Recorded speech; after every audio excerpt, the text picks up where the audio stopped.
Hello, everyone. We're really pleased to be sharing with you this morning. I think what I'd like to say in introduction is that I just see how God has just knit this whole thing together this morning. He always does that, doesn't he? And I think essentially it's been through prayer. Tim said right at fairly near the beginning about prayer and how essential it was. And we've just had a time of prayer. And all the time our lives are revolving around our communication with God and with prayer. And this mission was not without prayer. We prayed and prayed and prayed before we went. On the journey we prayed. Every day we prayed. Every morning we prayed. Every evening we prayed at the end of the day. And as a result, we saw God the Holy Spirit working in an amazing way. So we want to share with you this morning just the excitement that we felt in being able to go out. And I was thinking particularly of the young people as you prayed for them. It's great because the gospel speaks about us coming to Jesus, but then it also speaks about us going out, go into all the world and preach the gospel. And we don't just want to be here, we want to be out there speaking the word, whether it is in school or uni, or whether it is in a home or a shop or where you're working. We want to be a people that are getting out there and spreading the gospel and spreading the good news of Jesus. Now, I didn't intend to say all that, but it was because of the essence of the morning and how it's evolved. So we're going to share the video first? Yeah, okay. Can I just read you before we look at this video, which is very fast moving, and it is fast moving because Peter put it together. I know I don't have to say any more than that, and it is very fast moving. There's a particular verse in Proverbs 11, verse 30, and it says this, "And he who is wise captures human lives for God as a fisher of men.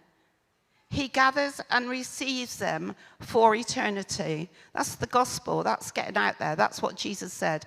Go into all the world and preach the gospel. And he also said, didn't he? Follow me and I will make you fishers of men. The essence of our Christian life is to go out there and win men and women for God. Now, just before we show this video, I just want to honour Anne because Anne's not able to stay much longer this morning.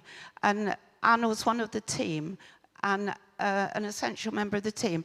And I'm just going to ask you, Anne, just really quickly, just to say a word or two before you need to go. Oh, bless you.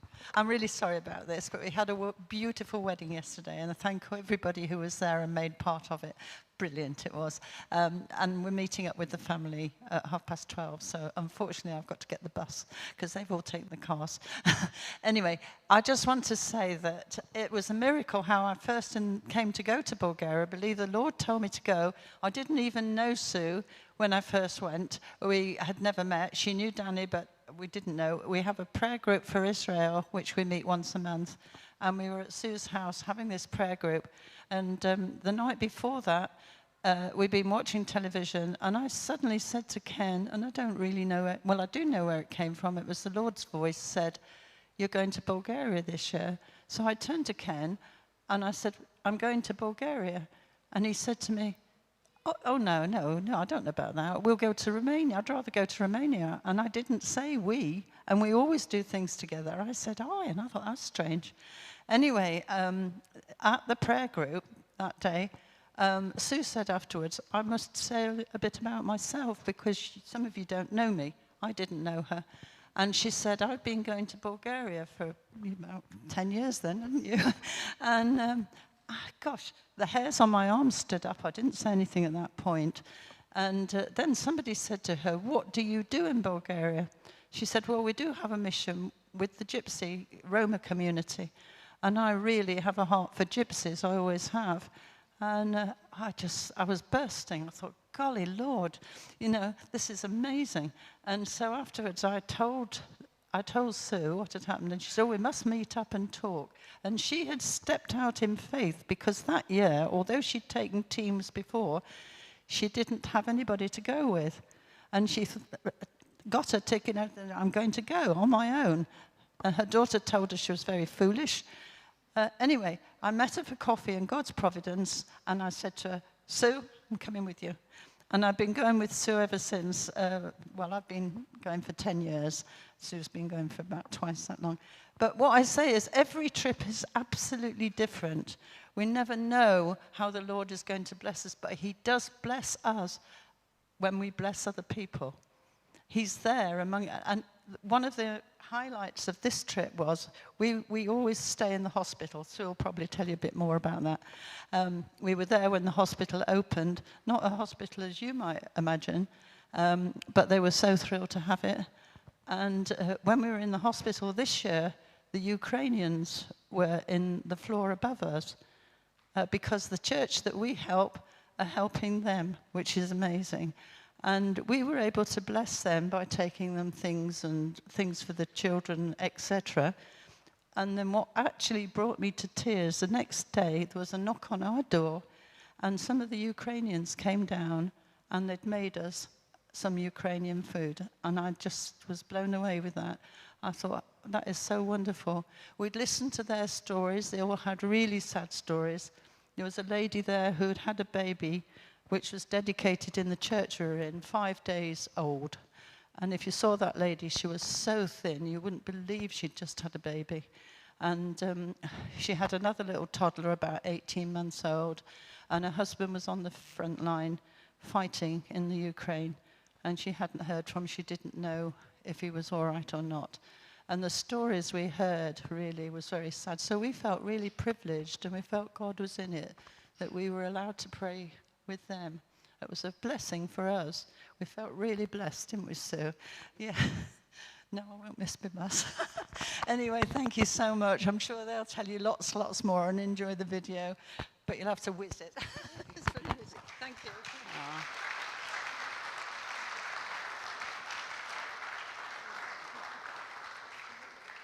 Okay, well, here comes this whistle-stop video. You don't turn your head away because you might miss something. Yeah, you might. Sorry, can I quickly say something quite quickly? Guys, I know I am aware of the time, but can I just say, I'd really appreciate it if we just keep your attention, just because, like, it was a really good trip. So I know, no, don't laugh, Ruben. No, I know it's getting late, but could you just kind of, I want you to pay attention because it was a really good trip. That's all right? Nice one.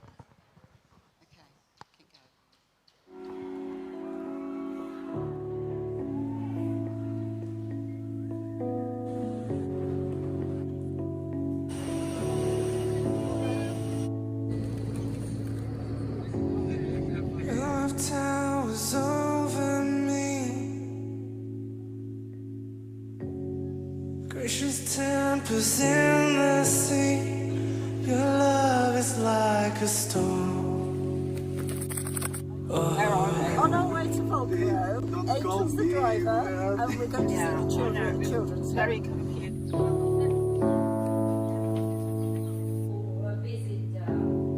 This tide of mercy rain, let it flood my heart again, surround me like an ocean.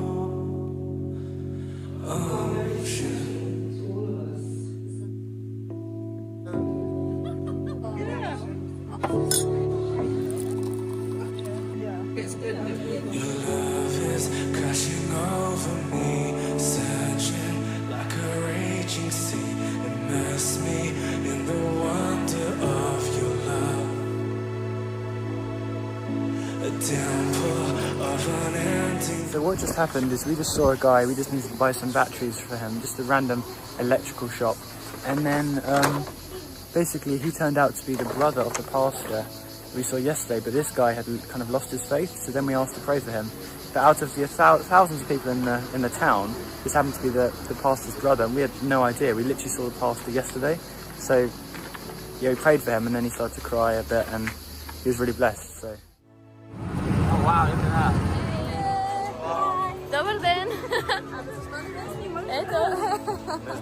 So we're in Sandanski and we are walking. We had a great morning this morning. We were in Sandansky Church. There were quite a lot of people there, and we all shared, and it was just a really nice morning.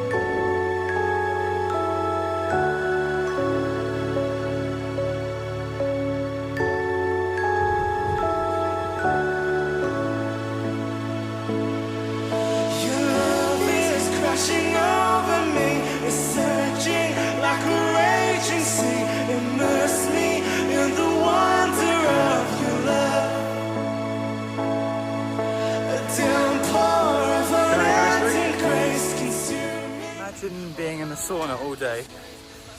Oh, that's what this is like. Your love is like a storm. Your love is like a storm. Your love is like a storm. Your love is like a storm.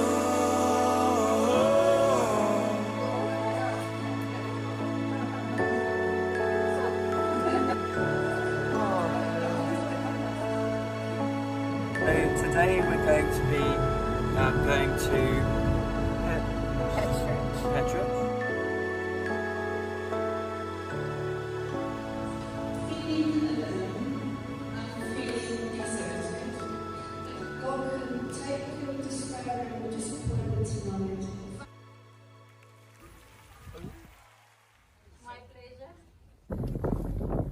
She does Irish dancing.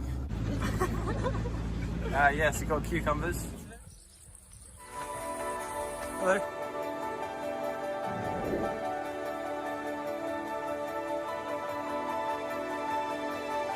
And one day,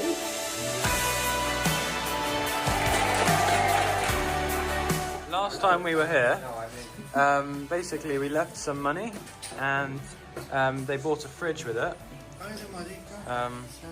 And there is the fridge. So this is Zhivka. She had cancer of the throat, but then she got on her knees and prayed that God would heal her. And there was a miracle, and the doctors had given up on her, and then she was completely healed, which is just impossible, really. But Jesus did it, and now she's completely healed, aren't you? Aww.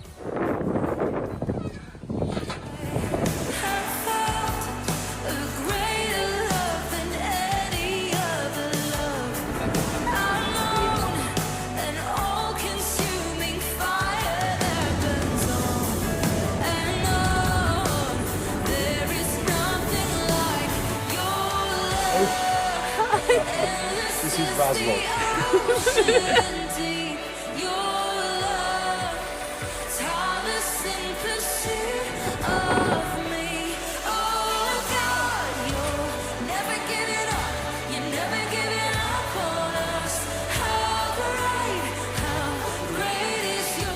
Okay, basically the situation was a few years ago, 7 kind of houses were burnt down, and basically, thanks to the UK money, basically, this house is being built, which is for those people that lost their houses, but they don't have enough money to finish it.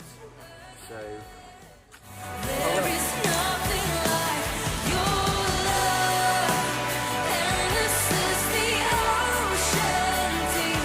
Your love, tireless in pursuit of me. Oh God, you're never giving up. You're never giving up on us. How great is your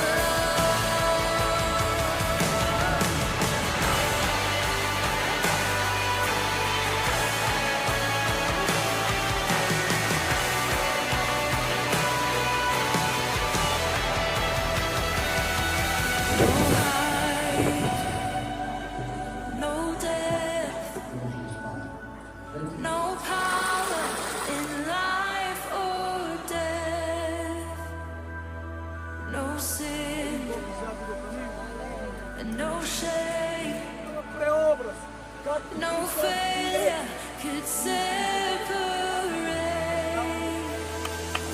So deep, so wide. This love that won't run dry. So strong, so high. 'Cause there is nothing like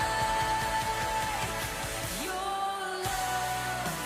Endless as the ocean deep.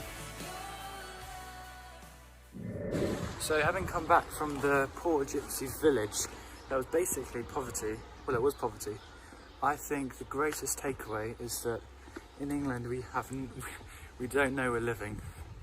So this is the church at the heart of the community that really basically, well, helps everyone. This amazing church, this is where they look after some of the gypsies in these rooms. Wow. Right, so this is the Ukrainian refugee place.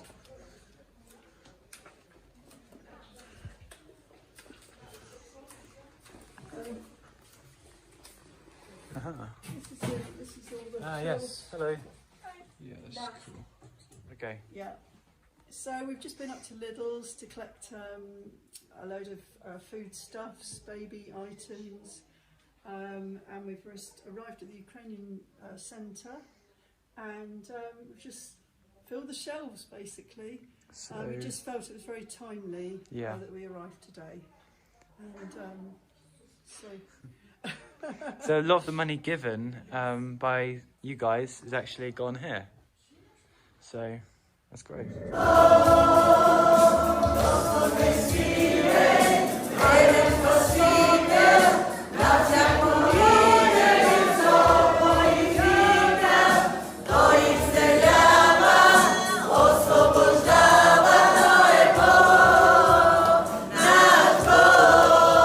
Haydi soundcheck Sigan, soundcheck.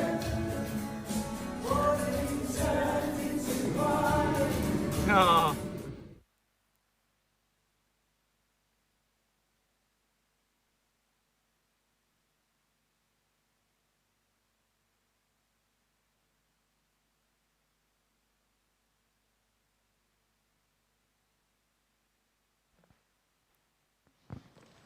So we're going to, is that on?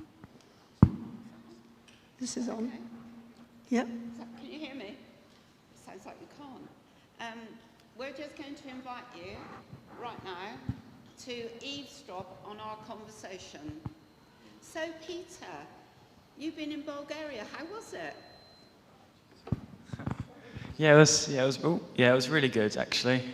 Yes, better than I expected. Yeah. So what particularly?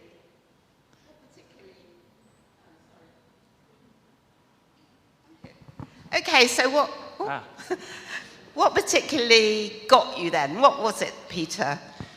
So I think a lot of people that kind of think, they might think by looking at that video, they might think, oh, you had to be you had to be so spiritual to go out there, or you had to be such an incredible Christian to go out there. Well, you might not have thought that, but the thing is that we went out there, and there was times where you didn't actually have much time with God, and then they would ask you to pray for people, and there'd be times where you had to pray for people, and all these people would be so expectant, thinking, oh wow, you're going to pray for them or something, and then you feel like, I haven't had any time with God, so I have nothing to bring. So the point I'm trying to make is that you don't think that you have to be the point is that God really there every part of the trip. And when we got up to pray for people and they were just coming, I would feel absolutely nothing. And then as soon as I would start praying for them, suddenly I felt the Holy Spirit come on me, and it was nothing to do with me. And then people would start crying and people were healed and stuff. And there was this one time where I just said, does anyone want to give your life to Jesus? And then one person came forward, and then I just said, just off the cuff, anyone else? Really quietly. And then 10 more young people came forward. And then they all gave life to Jesus, and then they were all filled with the Holy Spirit and started crying and stuff, and they got really touched. And so for me, that was probably the best bit. But it was nothing to do with us. It was literally all God. So yeah. So tell us about not just, that was when you were there, but on the way out, did you find that God was in the journey? I think you did. You know, you did talk with people on the way out, didn't you? Anne spoke to the taxi driver, and then you spoke with a couple of guys, didn't you, at the airport? Yeah. So there was a guy on the airport that was basically just said, so me and Anne were talking about evolution, and then a guy he just said, oh, so what was that? And then so we had to explain everything we were talking about. And then, we were able to talk about the trip. And on the way back on the plane, it was cool because I was able to pray for a guy's leg and stuff. So even on the journey, we had some good chats. So every part of the journey and every part of being there, would you say it was like, it just kept going? There'd be one thing and then it was followed by the next. What do you think, Judy? I just think, I think about whenever you go on mission trips, you know, what I found is you just say, Lord, I'm available. And that's like 24/7 when you're in these places. And when you get home, I just think it's just being available. And, you know, we had so many what I call divine appointments. It was just unbelievable. I mean, you could write another book about it, so. But actually, the book is over there if anybody wants to buy have a it. look. Just a I only slight say plug. that because the money from the book is going to Bulgaria. Yeah. So it's worth thinking about that. Yeah, I think the thing I always find on mission is that, I mean, one of the things that really impacted us was the unity that we had. And, you know, I've been, you know, looking at glory recently. You know, we all want to see God come in his glory. But, you know, there's got to be unity. And we saw God's glory come. We saw God's glory come. And it's because we loved each other and we had a sole purpose of serving the community, the gypsy community, and going out there. And we're just ordinary people, and yet we saw extraordinary things. And I think the one thing for me, Sue and Peter, is that every mission always makes an impact on my life. And there's no point going unless it actually, you know, God always speaks to me personally when I go. And then I go, well, I'm going back to the UK. And God says, yeah, but whatever you put in practice here, you take home with you. And I think one thing for me that God taught specifically, and Peter's already mentioned it, was the expectancy of those people. They came in faith. So, like Peter said, you were like, whoa, we're here, and you'd go, come up for prayer, and then you were like, whoa, we were pinned against the wall, because there were like small rooms, everybody came.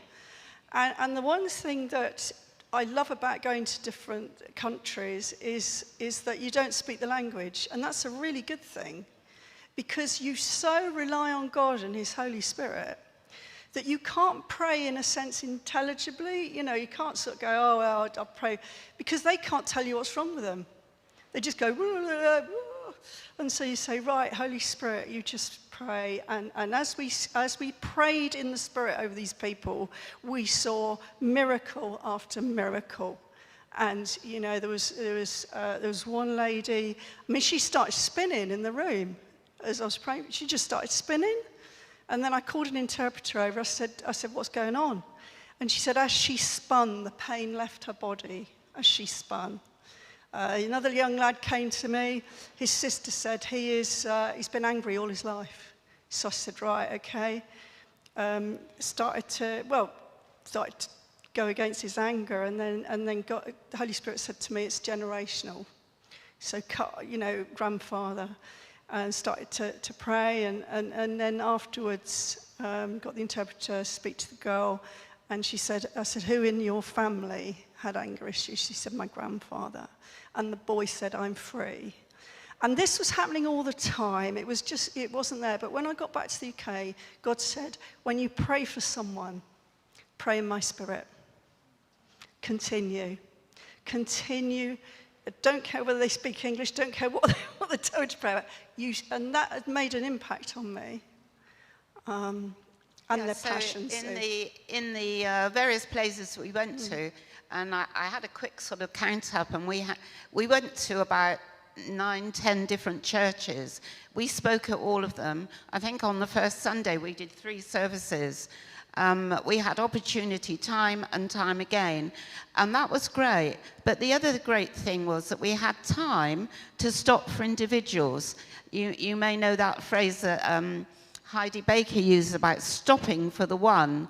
And there were occasions when we stopped for the one, and it was just right. It was absolutely 100% right.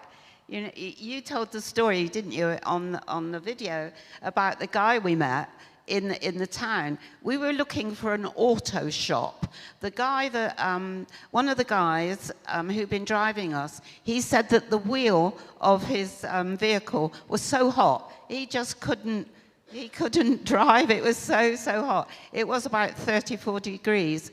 And so we said, well, let's see if we could get a cover for that wheel. So one day we were in the town and we found a shop, that was a miracle, that sold something like that. And then afterwards, as we were talking to him, he told us he had a baby, they had a baby. And I just said, oh, that's a gift from God. But he drew back at that stage because he had fallen away. And Peter goes on to say there, didn't you, that we were able to pray with him. But the miracle was that the night before, in the service where we were, in a ghetto, Judy had prayed for, was it I'd prayed for the sister, you'd prayed for the mum, and you had prayed for somebody. So, and that was just one amazing thing that happened. And if you want to see those sort of things and be part, you know, of something like that, I suggest you think about mission. And what about the one that when we were in the children's home? Oh yeah, when we were in the children's home, we decided, well, we'll go in there and actually, so you'd met them when they were little and now they were grown up adults with special needs, and they said they allowed us to go in, and they said, oh, you know, you bring in your songs and everything. And as we started to sing very simple songs like oh, how good is the Lord, they came alive. Those people came alive. And the joy that filled that room. And, you know, Heidi Baker says love looks like something. And, you know, when we come to church and we go, oh, yeah, we just want to have the presence of God. I tell you, in those times, the presence comes. In those times, God's love just comes and his joy came in that moment. And to see them just come alive and, you know, as we're singing about Jesus, and it was one of those sort of wonderful moments that you can't kind of express really. But I remember, Peter, you saying to me, everyone should go on a mission. Do you remember that? Oh, did I? Oh, perhaps you agreed. But you also, what was really funny was, I think, Peter and I had never been to the ghettos, gypsy villages. So we had our own picture, do you remember? I can't remember, what was your picture, Peter? So when Sue was talking about the gypsies, I was thinking like caravans and like around them talking around a fire and like, I don't know, big earrings and stuff, but and fortune tellers. But they weren't at all like that. Is it okay if I just quickly say something, what you were saying about the unity thing? Yeah. So what struck me about the churches was that when you went into the church, you could actually, I'm not joking, you could really feel the love between them because they weren't travelers. They were like, the gypsies were basically a family. They did everything together. So the church, so what was funny about when we prayed for Michael was that Ruben was saying about, and Mike was saying about how, you know, it's about the community, like food bank and being in the heart of the community. And that's what it was like in Bulgaria. It was like that you'd have churches at the heart of the community and they'd do everything together. But when you walked in the church, you felt the love between them because they knew each other so well. And at David's tent, there was this guy, and it really, this is the biggest thing I got out of David's tent, was he said, in order to have revival, we think it's all about like just basically going after God's power, but it's not. It's going after unity, and we need to love each other genuinely. And in Pentecost, they said that they were of one accord because they were so close together, but they all loved each other. And we need to love each other if we want to see revival. And Yeah, where was I going with that? Or maybe Oh, it'll come back to you. Sorry, go on. Maybe yeah. it'll come back to you. Yeah, no, I remembered. Yeah, no, Okay. what it was is that he said sometimes like we can just like what we call unity is actually cooperation. So we pretend to get on, but we don't. And he said we really need to love each other. But in Bulgaria, they genuinely loved each other, and also they were really, really humble as well. So really humility and love. Like I think that goes a long way. So. So, Judy, you were talking about something which you particularly felt about unity and God's glory. And you can share that in just a minute. But one of the places we went to, a guy called Sergei, we went in the middle of a gypsy village. And they were so welcoming. And we were singing. And the singing was so exuberant. You sort of felt you were having a taste of heaven, really. And it was amazing. And as we were worshipping, I could see this golden rain. I've never seen anything like that. I've had pictures and things in the past, but I could see this golden rain, and it was just the whole presence of God was overwhelming. And then later in the service, an elderly guy came forward and he said, I saw that rain, and he said, I saw the pool of gold. I saw what was happening there. And you had something about unity, didn't you? Yeah. As I spoke about unity, about glory recently in a church, and glory and unity go together.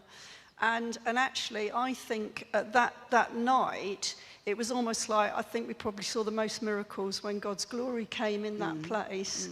I think one of the most sort of touching things for me was going to be with the Ukrainians. I mean, you guys were so generous. People were so generous with giving this year. I mean, Sue gave a target of 5,000. I think we actually got 6,000. It was a bit dodgy taking 5,000 with us, carefully in our bags.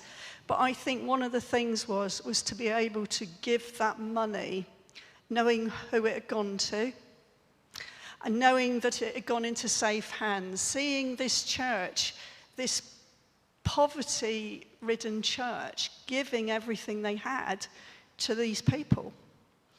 And so we gave a substantial amount to that church for their feeding program, because they'd had them for 6 months. And because actually, can I just say that actually they had a feeding program there for old people, for the old people in the church. But when they had Ukrainians come, there were 31 staying in the basement of the church, and when they came, they took the money from the old people's program in order to feed the Ukrainians. And the older people in the church found resources to also help the Ukrainians. So that was pretty incredible. Yeah, I just think that was, and then when we went to Razlog and we actually filled their shelves. I mean, they had nothing on the shelves when we arrived, absolutely nothing. And I thought, God, you have so timed this, because we'd met up with some other missionaries and they also had some trolleys. And we sort of went in there, and I remember going in there, and they, we had these little cards with texts on. And fortunately, the youngsters could speak a bit of English. We had them in Ukrainian, didn't we, and Russian? In Ukrainian, Russian, and I gave them these cards, and as they read them, only simple verses like, God is your refuge and strength, very present help. They would just start to cry because they'd got this little card.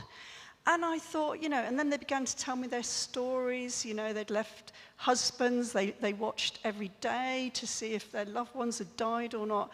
And I thought, this is kind of the BBC in reality. I'm speaking to these people. They were showing me their towns that had been razed to the ground, their houses, And it was almost like, I remember just holding them and almost, when you weep with those who weep, it was almost like that in that little area as I held them. And I said, this is the only thing I can give you. And I just held them. I held them. And I felt that, Jesus, you put that compassion in us for that moment. And that's all I could do was just hold them, because it's the only thing I could think of. And we gave them food and everything. But, they were in pain. They were in pain. And it was a privilege to just meet people who God took us to. so we could just love them for Jesus. And that's why you don't have to be any big bug going. You know, you just have to love and take Jesus to people that are rejected and despised. You know, the guys in the ghetto, they're so despised. Taxi drivers won't even go where they're going. And I just thought, God, these people are so despised and rejected. And yet there they were. They welcomed us. I cannot tell you their welcome. They loved us to pieces. They loved us, didn't they, Sid? Yeah, they gave us so much food. There's food everywhere in that video. I expect you thought that's all we were doing. We weren't actually, but one night we did get locked out of our accommodation. We got back late, didn't we? Out. And we couldn't get into our accommodation. And so the pastor who was with us, he said, get back in the car. We got back in the car, and he took us back to his village, and we stayed in accommodation there. We didn't have anything with us, so we just had our ordinary bags with us, so off we go. We stayed there. But he must have been up really early in the morning, because he'd been to a baker's and he'd got food for us. So we had breakfast there, then we returned to the church where we were staying, and the breakfast was all laid out there as well. So, but every moment was filled, and what impressed me quite a lot this time was the unity in the group. There were 4 of us, and we were just so focused on what God wanted us to do. That was the main thing, I think. There was unity in the group. We laughed and cried, and we thought about what we were going to do and how we were going to do it and how God was going to lead us. And he did. He led us all the time. I could tell you more stories. We all could tell you more of how he led us. He was there at every turn in the road. So we want to thank God for that. It was absolutely incredible. And they want us to go back.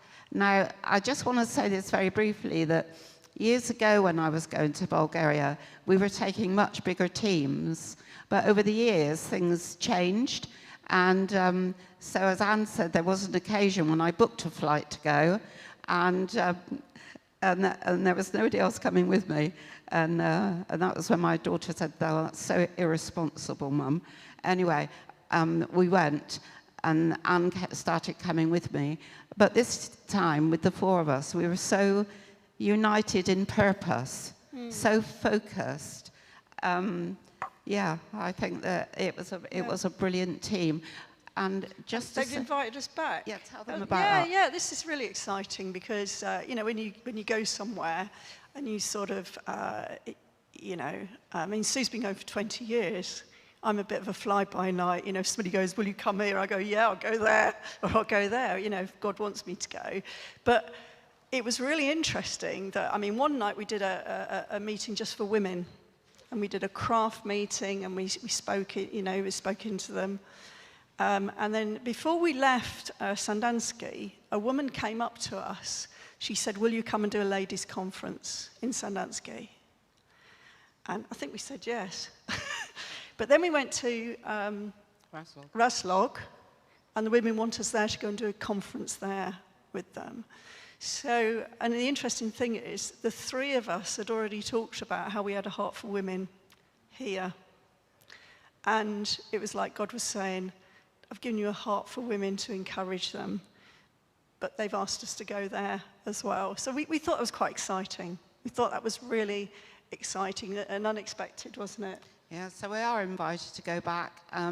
They're always very welcoming. I have to say, Peter was a hit. And You were a hit.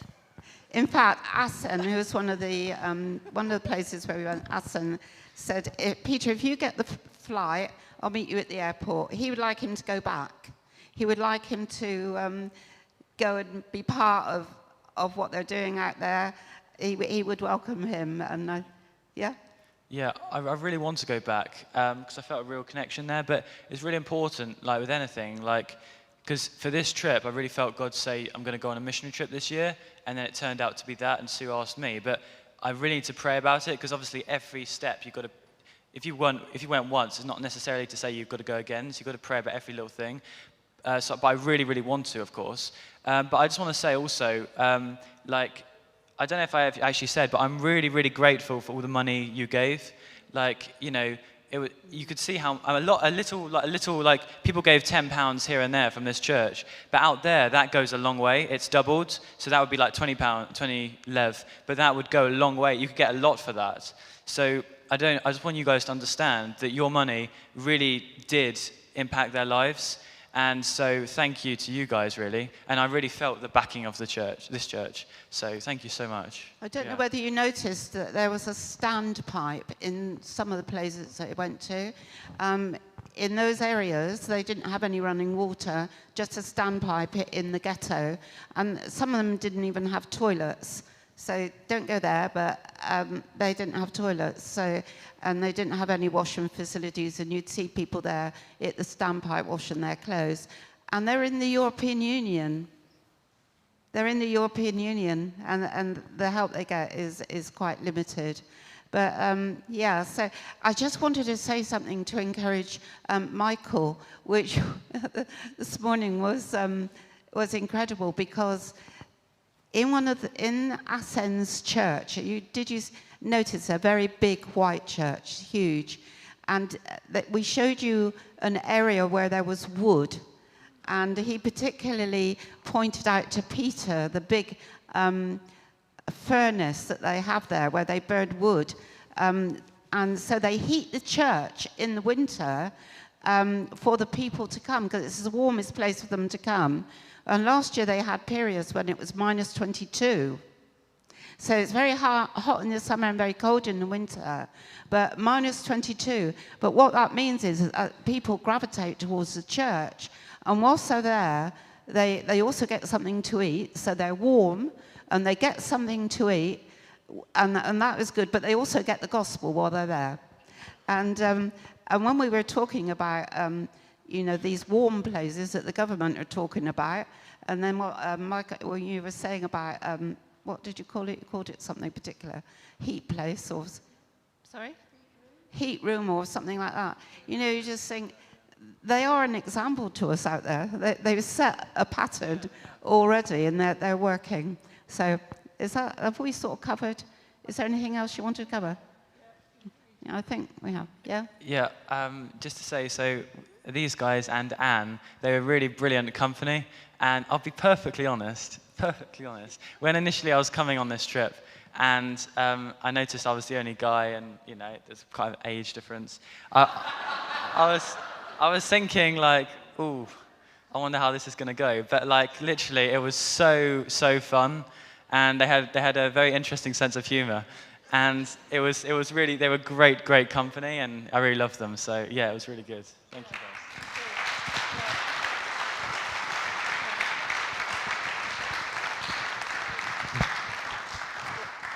Can I finish with one more? It's quite important, because we talked quite a lot when we were out there about where the money should go, because you guys have given very generously. And we knew that we had a responsibility to see where the money went. And so we were able to give specifically to specific things, which was helpful. But one of the things that we came back with was how in the future we might do things. And there's a guy who works out there called Yavor. He's the doctor, and he works in the medical center attached to the church, which incidentally the church built. And he works there, he never turns anybody away. But he was telling us that he doesn't have a nurse. He doesn't have anybody to help him. And so whilst we were there, a guy came in and he'd injured his foot. So from that point of view, he had to do everything. Yavor had to assess the situation and then decide what was going to happen, and then he had to prepare, you know, to do the dressing and everything. And we came back saying, wouldn't it be great if there was someone maybe in this church or someone that we knew who'd like to go out and help, someone with a nursing background who might be able to go and say, well, I could give 3 months or 6 months or a year maybe. We're thinking of different ways of either raising money or sponsoring people. So I'll leave that thought with you. So that's the final thing I've got on here. Okay, so thank you ever so much. You've been very patient, and it's been quite a long service, but you've stuck it to the end. Well done.